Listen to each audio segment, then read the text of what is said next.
Now let's talk a little bit about accuracy and precision. So I talked about this once in my previous video, but this I'd like to touch upon it again.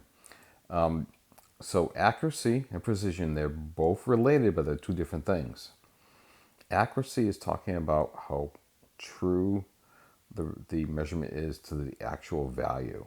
And precision is talking about how closely the values are if you make more than one measurement. So let's say I have a stick and I want to measure the height of it. So I'm going to measure the height of it. And so let's say I have 5 measurements. My first measurement, I have 4 meters. My second measurement, I have 3 meters. My third measurement, I have 5 meters. My fourth measurement, I have 5 meters. And my final measurement, I have 6 meters.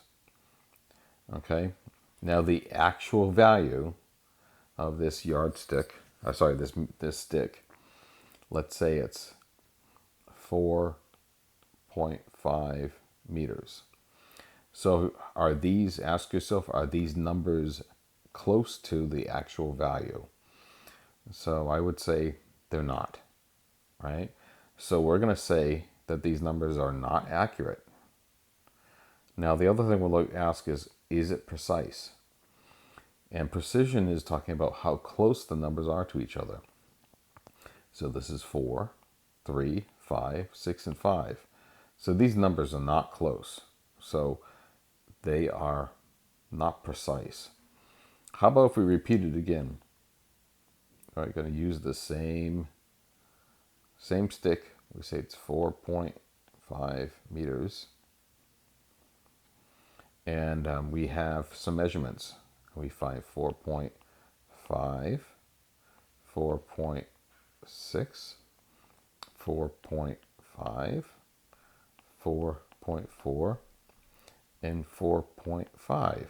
Now if you look, these measurements are very close to the 4.5 meters is the actual measurement. So we could say that this is a fairly accurate number. And if you look, these numbers are very close to each other. So we could say they're very precise. Why do we care about precision?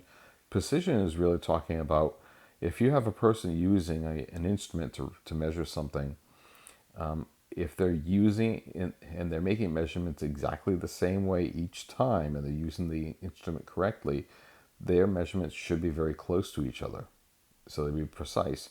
If they didn't use the piece of equipment properly, then their measurements are probably not going to be close, so they're going to have low precision. Okay, how about let's do this. We have another stick. Okay, this is 4.5 meters. And let's say that you had some measurements, 5 measurements, and they were 6 meters, 6.1 meters, 6.1 meters, 6 meters, and 6.1 meters. Are these accurate? No. So if you look, they're way off from the 4.5 meters. All right. So, but if you look at how close they are to each other, they're very close. It's very close. So although these measurements are not accurate, they are precise because you made the wrong measurement and used the same procedure each time. Yeah. Okay. Now the last thing we'll talk about is significant figures. Significant figures are actually related to accuracy and precision because we're making measurements. But significant figures, they really are talking about what numbers, when we make a measurement, we're talking about a quantitative measurement. What measurements, how many digits are actually measured by the instrument. And then we have one additional digit that's an estimate. So let's take a look at this. So when we do measurements, make measurements, we're talking about rules that help guide us to determine which numbers are significant and which are not. Now let me give an example. If I have 2.5 was centimeters was one measurement, and then the other measurement is 2.5 centimeters. All right, so we're going to talk about a cube, and then the third measurement was 2.5 centimeters, and that's what we measured on our ruler. So this first one here, the first number, that is the digit that we read. It's the last one, if you look in a ruler, that you actually can see, if you will. And the 0.5 is when we're estimating. So what does that mean? Let's say that you have a ruler. Okay. This is 0. This is 1. This is 2. Right? And I'm measuring something, the length of something, and it's like this.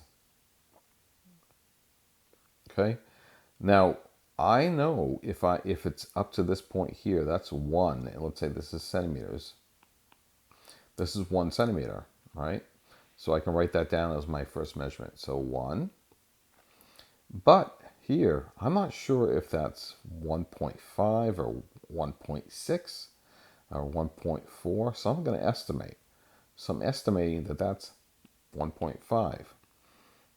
So this instrument you can measure 1 and then estimate the next digit. So this last digit is always estimated. Okay, and if I had a ruler that had, increments in between, then what I could do is I could measure up to one of these lines and then estimate between it. So I actually could have another digit that I could use that I would estimate. Right. So in this case, if I added some lines, if you will, some gradients on my ruler, then what I could do is I could actually estimate between these little lines and get even more, a number that's even more precise.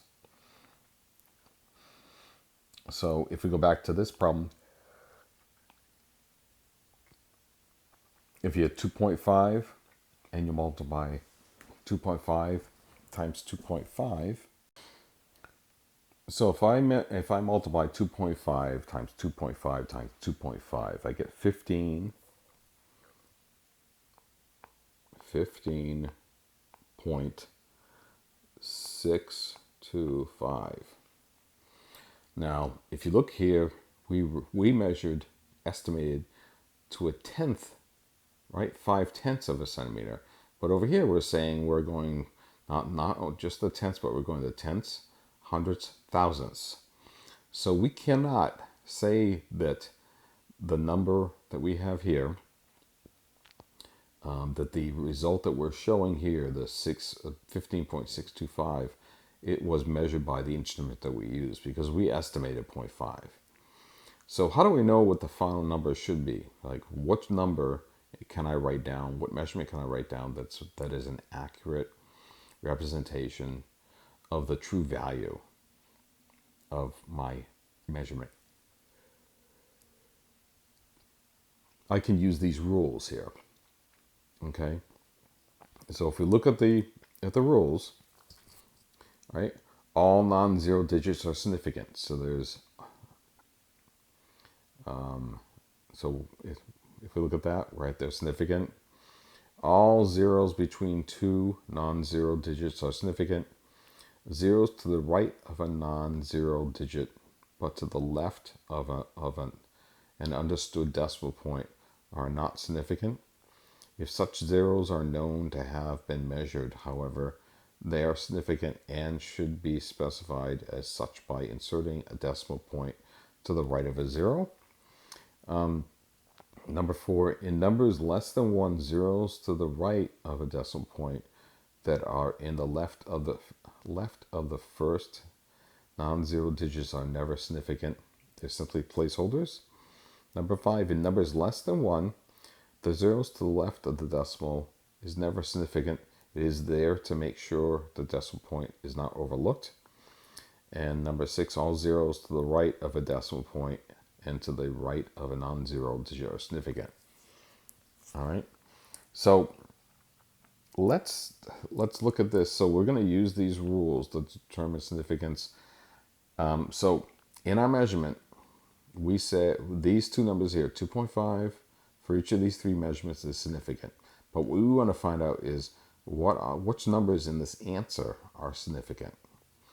In order to do that, we're going to have to look at some rules. So we have to abide by this, and we can use this to determine which of these numbers here, my measurements, are significant. And then what we need to do is use some other rules to determine which one of these numbers in this one, the result of multiplying these measurements, is significant. So we multiplied there.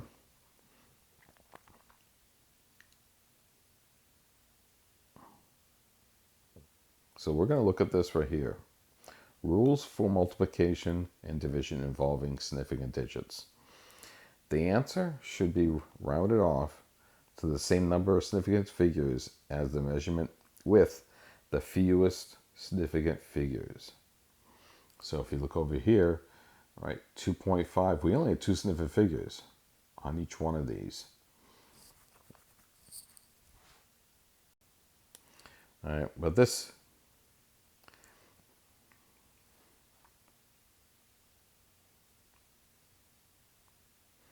so if you look at this number here, there's two significant digits here, two here, two here. We have 2, 3, 4, 5 digits here. Okay, so really only the first two here are significant. So I know I have 15. Okay, but if you look, we can round off. We need to look at if we need to round the 5. So if a number is 5 or greater, then what we can do is we can round it. So these are some rules over here for rounding numbers. So if a number is immediately to the right of the last significant digit number you want to keep is greater than 5, increase by 1. So over here, the 5 here and the 15 is my last significant digits, but the number following is 6, so it's greater than 1. So our final answer is actually going to be 16 centimeters. Right? Now, if we were adding or subtracting, right? So when adding or subtracting, the resulting answer should be rounded off. So the final digit is the same place as the leftmost uncertain number. So we'll use that rule for addition. Okay. Now, scientific notation, I covered that in my previous videos. So I think I won't cover this. And if you do want me, however, to go over some scientific notation problems, let me know, and what I'll do is I'll add that. Okay. Thank you. And if you have questions, let me know. Unit 2, Part 4. I'm starting this one by going over a specific heat problem. This is similar to problem 10 in the homework. So this right here, that's the original formula I gave you. But when I'm going to take this formula right here, okay, and I'm going to use that to solve this problem here.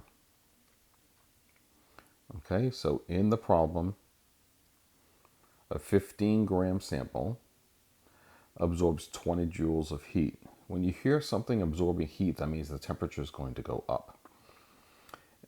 If it has a specific heat of 2.4 joules per gram degree Celsius, what is the final temperature if the initial temperature is 30 degrees Celsius. So you start out at 30 degrees Celsius, absorbs 20 joules. How much is the temperature going to rise? Now, something to understand is that when you look at this specific heat right here, the 2.4 joules per grams degrees Celsius, what that means is if I had a sample, the sample is 1 gram, and it absorbed 2.4 joules, its temperature would go up by 1 degree Celsius. Okay? So what I did was I rearranged the equation to this. Okay? So the Q, which is this, is the heat lost or gained in joules. M is the mass. C is the specific heat. And delta T is the change in temperature. How do I calculate delta T? So delta T, so delta means change in temperature. You have the temperature final minus the temperature initial, and that's going to give you the change. So if the temperature is, if it's absorbing heat, your delta T should be a positive. If it's losing heat, the delta T should be negative. Okay, so I have 20 joules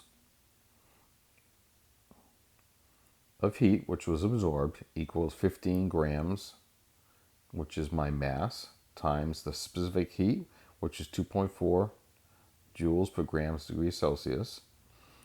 And I'm going to multiply that times my temperature final minus my temperature initial. And what I need to do is what I want to find out is my final temperature. So I need to isolate the TF on one side to determine what the temperature is. So what I'm going to do is I want to get rid of the 15 grams on this side. So I'm going to divide both sides by 15 grams. And so I'm dividing 15 grams on the right hand side. And on the left hand side, I'm also dividing it by grams. So 20, so actually over here, 15 grams on this side is going to cancel out because 15 divided by 15 is 1. 20 divided by 15 is 1.33. Now, the units don't cancel out, so I'm carrying them over. So my answer is going to be 1.33 joules over grams equals, and 2.4 joules per gram degree Celsius times temperature final minus your initial temperature, which is 30. And then what I'm going to do is I'm going to divide both sides by specific heat. So you can see over here, I'm dividing this side by specific heat, and I'm dividing this side by specific heat. Okay, specific heat's going to cancel out because it's, if you divide by itself, it's 1. Then I'm going to divide 1.33 by 2.4. And if you look, I canceled out joules. Why? Because it's a numerator and denominator. And also I'm canceling out with grams. I'm left with degrees Celsius, which is the unit I actually want. I'm going to divide 1.33 by 2.4. And what I'm going to get is I'm going to get 0.55 degrees Celsius equals temperature final minus my initial temperature, which is 30 degrees Celsius. Now I want to isolate my temperature. So because it's negative 30, in order for me to remove it from this side, I have to add it to both sides. So I'm adding 30 to this side, right? And I'm adding 30 to the left-hand side. So negative 30 plus 30 is 0. So these are going to cancel out. 0.55 degrees Celsius plus 30 degrees Celsius is going to give me 30.55 degrees Celsius as my final temperature. All right.